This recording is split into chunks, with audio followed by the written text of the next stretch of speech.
C'est ici que le drame s'est joué. Il était 19 h. Des policiers de Montréal auraient reconnu un individu qu'ils recherchaient. Les policiers sont allés procéder à l'arrestation d'un individu parmi le groupe quand il y a eu altercation entre plusieurs personnes et les policiers. Alors il y a des coups de feu qui ont été tirés par les policiers. La policière aurait tiré 4 fois. Freddy Moreno, 18 ans, est mort. 2 autres jeunes ont été blessés. À l'origine, la police de Montréal parlait d'une vingtaine de jeunes qui auraient attaqué les policiers. Mais les témoins contredisent cette version. Je sais pas ce que la police a en tête, mais c'est vraiment c'est injuste. Hein, Samuel Medeiros a assisté à la scène.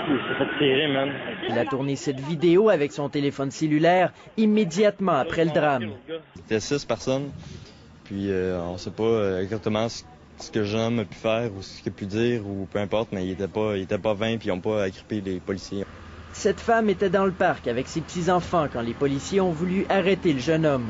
Les autres garçons qui sont là, ici, sont. Mais oui, les jeunes, le dit, non, non.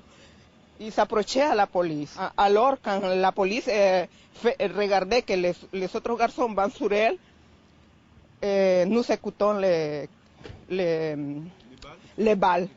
La police qui fait les coupes, elle pleure. Elle dit, je l'ai tué. Le père d'un des 2 jeunes blessés accuse les policiers d'avoir mal agi. Il n'y avait même pas un couteau. Pourquoi la police a tiré dessus? Pourquoi elle a tiré sur elle? Et puis elle a tiré sur mon fils là dans le rein. Hein?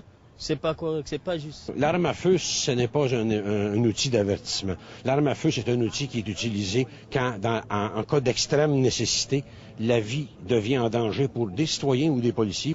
Les policiers vont maintenant rencontrer les témoins de la scène et les agents impliqués. Jean-Philippe Cipriani, Radio-Canada, Montréal.